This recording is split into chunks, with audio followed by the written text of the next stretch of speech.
والسلام على خير خلقه محمد وعلى آله وصحبه أجمعين ومن تبعهم بإحسان إلى يوم الدين. أما بعد، وقد قال النبي صلى الله عليه وسلم: ما من أيام أعظم عند الله ولا أحب إليه العمل فيهن من هذه الأيام العشر فأكثروا فيهن من التهليل والتكبير والتحميد. گزشتہ دروس میں ہم لوگوں نے عشر ذی الحج کی فضیلت، اسی طریقے سے اس میں کیے جانے والے مصنون اعمال میں سے ایک عمل اس پر بات کی. آج جو میں بات کرنا چاہتا ہوں وہ ہے نفل نمازوں کے تعلق سے. ویسے نمازیں جو ہے فرض نمازیں انسان کو کبھی نہیں چھوڑنی چاہیے کسی بھی حالت میں، کیونکہ جب انسان نماز چھوڑنے کا عادی ہو جاتا ہے من ترک الصلاۃ متعمدا فقد کفر، اور پھر روایت اخری فقد اشرک. اسی طریقے سے اور بھی متعدد احادیث ہیں کہ نماز بندے مومن اور بندے کافر و مشرک کے درمیان میں فرق کرنے والی چیز نماز ہے.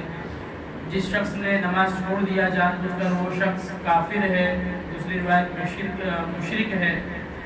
بہرحال اگر کوئی شخص نمازوں کو چھوڑتا رہتا ہے تو گرچہ بعض محدثین نے اس چیز کی ہے کہ وہ کفر اصغر نہیں بلکہ کفر اکبر ہے، لیکن چھوٹی چھوٹی غلطیاں جو ہے، چھوٹی چھوٹی چیزیں جو ہے انسان کو آگے چل کر اسے بڑے چیز میں منتقل کر دیتی ہے، بدل دیتی ہے. اگر ایک انسان اگر مسلسل اپنے آپ کو نماز سے دور رکھتا ہے تو ایسی صورت میں وہ گرچہ کفر اصغر کا ارتکاب کرتا ہے، لیکن لگاتار ہونے کی وجہ سے خدشہ ہے کہ کہیں ایسا نہ ہو کہ وہ کفر اصغر کے اندر داخل ہو جائے.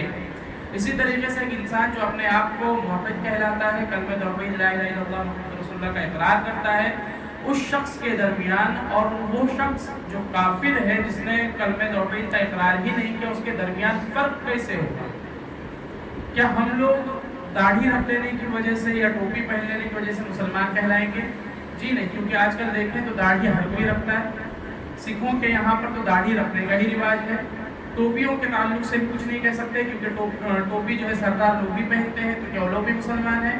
تو نہیں، نماز اور نماز ہی وہ چیز ہے جو ایک بندے مومن، ایک مسلمان کے درمیان میں اور ایک کافر کے درمیان میں فرق کو واضح کرتی ہے. تو بہرحال انسان اپنی زندگی میں جب سے وہ سن بلوغت کو پہنچے تب سے لے کر تو اپنے آخری وقت تک کبھی نماز کو نہ چھوڑے. اور اس چیز کے لیے سب سے بہترین چیز جو اللہ کے رسول صلی اللہ علیہ وسلم نے بیان فرمائی تھی کہ جب بچہ 7 سال کا ہو جائے تو اسے نماز کے لیے لے جاؤ، اور جب 10 سال کا ہو جائے تو اگر نہ جائے تو اسے پیٹو. کیوں؟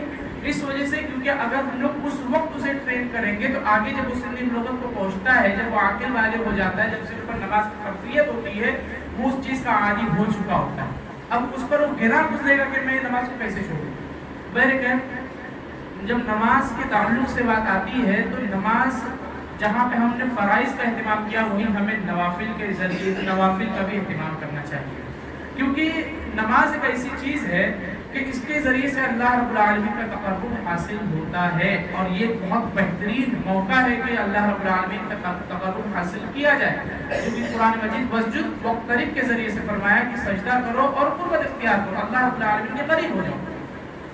اب یہاں پر دیکھیے جو زیر میں جو حدیث آپ لوگوں کے سامنے اس درس میں پیش کرتا ہوں کہ ان اللہ تعالی قال من عاد لی ولیا فقد آذنته بالحرب وما تقرب الی عبدی بشیء احب الی مما افترضته علیہ وما یزال عبدی الی بالنوافل. اللہ رب العالمین کہتا ہے کہ اگر کوئی شخص وما یزال عبدی الی بالنوافل، اگر کوئی شخص میرا تقرب حاصل کرنا چاہتا ہے تو اسے چاہیے کہ نوافل کے ذریعے سے میرا تقرب حاصل کرے. اور فَإِذَا أَحْبَبْتُهُ، اور جب میں بالنوافل حَتَّى أُحِبُّهُ، اور جب وہ نوافل کا اہتمام کرتا ہے حَتَّى أُحِبُّهُ، میں اس سے محبت کرنے لگ جاتا ہوں. محبت کون کر رہا ہے؟ اللہ رب العالمین. کس بنا پر؟ نفل نمازوں کی بنا پر. فرائض تو انسان چھوڑے گا نہیں، فرائض پڑھیں گے، لیکن اللہ رب العالمین کے محبت اور تقرب حاصل کرنے کا ایک ذریعہ یہ ہے کہ نوافل پڑھے. نوافل پڑھتا ہے اللہ رب العالمین سے محبت کرنے لگ جاتا ہے. فَإِذَا أَحْبَبْتُ، اور جب میں محبت کرنے لگ جاتا ہوں اپنے کسی بندے سے